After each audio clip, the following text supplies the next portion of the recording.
Ելնելու է պատերազմ սեպտեմբերին ու աղետաբեր պատերազմ։ Եթե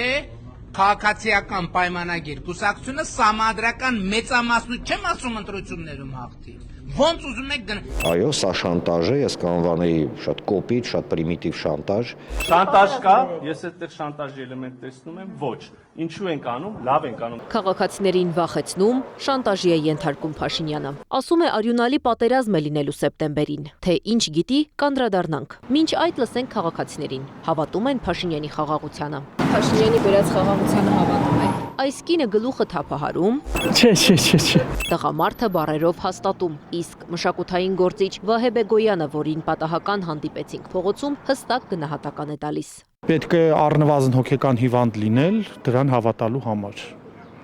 Այդ խաղաղությունը չկա եւ եթե կոնֆլիկտի կողմերից մեկը մինչև վերջ ստորացված վիճակում է եւ գտնում է անընդհատ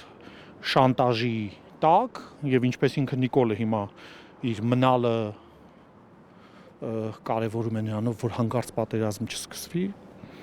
եթե պիտի այդ պատերազմ լինել չլինելը իր գոյությամբ լինի այդ պաշտոնի վրա, ուրեմն խաղաղություն չկա։ Տեսախցիկից խուսափողներից բացի, նաև Փաշինյանի բերած խաղաղությանը հավատացող եւ ոչ մեկին չհավատացողի էլ հանդիպեցինք։ Հա, հավատում եմ, բայց բան չեմ ասում։ Երևի իմ ուղեղը չի աշխատում այդքան, չգիտեմ, չեմ իմանում, որ նա ճիշտ։ Մարդ չի հավատում արդեն այս երկրին։ Մենք մայրաքաղաքի տարբեր հասցեներում խոսեցինք նաև կուսակցությունների ներկայացուցիչների հետ, որոնց կարծիքները ի տարբերություն հասցեների նույնն էին՝ շանտաժ, սրիկայություն, սուտ։ Գնահատականներն են 3 բառով։ Նորություն չի իշխանության բառապաշարում։ Եթե հիշեք 21 թվականի քարոզարշավը նույն երկընտրանքով էր, եթե իրենք չլինեն, կլինի պատերազմ։ Իրենք եղան, բայց եղավ պատերազմներ։ Եվ 22 թվականի սեպտեմբեր 13-14-ի ագրեսիան, եւ 23 թվականի սեպտեմբեր 19-20-ի Արցախի դեմ ագրեսիան Ադրբեջանի կողմից։ Դրանից բացի առանձին սահմանային լուրջ ավելի լոկալ բախումներ։ Անգամ առանց բախումների առաջխաղացում եղավ, հիշեցնում է Միասնության թևեր նախաձեռնության անդամ Նարեկ Պարոնյանը։ Նա չի բացառում, որ 1 ամսից գրեթե նույն բովանդակությամբ հայտարարություն կանի Ալիևը, իսկ որտեղից Փաշինյանը իմացավ, որ հենց սեպտեմբերին է պատերազմ լինելու։ Մենք կարանք ենթադրենք, որ Փաշինյանը ինչ-որ պայմանավորվածությունների մեջ է։ Կարանք, չէ, ենթադրենք։ Դրա համար եմ ասում, ազգային անվտանգության ծառայություն եւ դատախազություն թող ստուգեն,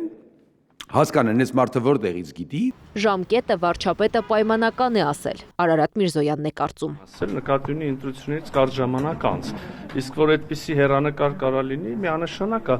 Իսկ արդարադատության նախարարը Փաշինյանի հայտարարությունը քաղաքական է համարում։ Ելնելու է պատերազմ սեպտեմբերին ու աղետաբեր պատերազմ։ Հայաստանին պատերազմով սպառնում են Ալիևը, Էրդողանն ու Փաշինյանը։ Նկատում է քաղաքական վերլուծաբան Արման Աբովյանն ու հավելում, շանտաժի քաղաքականությունը շարունակելով գործող իշխանությունը վաղը կարող է ավելի հեռուն գնալ։ Կասեն օրինակ,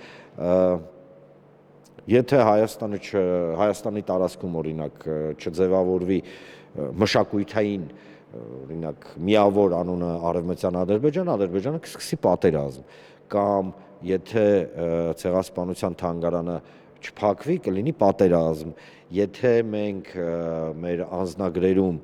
օրինակ հրաժարվենք նշել Հայաստանի Հանրապետության հետ մեկտեղ Արևմտյան Ադրբեջան Հանրապետություն, հա, օրինակ կլինի պատերազմ, այսինքն այս շարունակ։ Իշխանությունը երկրի անվտանգությունը կապում է քաղաքական այս կամ այն ուժի հետ, ինչը նշանակում է արդեն չի կարողանում սպասարկել Հայաստանի անվտանգությունը, նշում է Արման Աբովյանը։ Իսկ ինչու է Փաշինյանը վախեցնում քաղաքացիներին ընտրությունից 2.5 ամիս առաջ։ Իրենք աղերսում են, մուրում են այդ քվեն հանրային վստահությունը, որովհետև իրենք հողի վրա տեսնում են, որ այլևս չկա այդ հանրային վստահությունը։ Բայց ինչու է Փաշինյանի նկատմամբ նվազել վստահությունը։ Գուցե իրար հաջորդող հակասական հայտարարություններն են պատճառը։ Հայկական հեղափոխության արդյունքը ի վերջո լինելու է Արցախի ինքնորոշման իրավունքի դե յուրե միջազգային ճանաչումը։ Առանց սեթևե թանկի ուզում եմ հստակ եւ աներկբա ասել, որ ես կարծում եմ, որ մենք Ղարաբաղյան շարժումը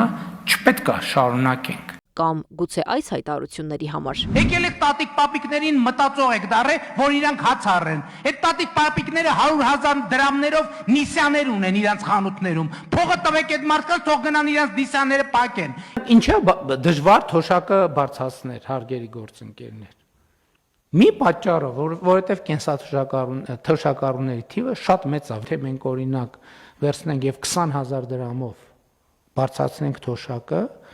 նույն քաղաքացին էլեկտրական էներգիայի վրա եւ տուն տաքացնելու վրա ծախսելու արդեն ոչ թե 27,000 դրամ, այլ ծախսելու է 35,000 դրամ, բայց տունը միևնույնն է չի տաքանալու։ Վերադառնալով քաղաքացիներին պատերազմով ահաբեկելու որակումներին։ Մեզ մեղադրում է նրանում, որ մենք ասում ենք մենք խաղաղության կուսակցությունն ենք եւ մյուսների ասած այնքան անհեռանկար եւ վտանգավոր, որ հանգեցնելու է պատերազմի։ Ուժեղ Հայաստան, Հայաստան դաշինք, միասնության թևեր եւ մյուս քաղաքական ուժերը նշում են. մենք պատերազմ չենք բերել եւ չենք բերելու։ Հիշեցնում են, խաղաղության մասին խոսում է մի ուժ, որ մի քանի պատերազմ ու Արցախի հայաթափում է բերել։ Անի Աբաղյան, Տարոն Ղանդիլյան, Գեգամ Ղազարյան, ABC Media։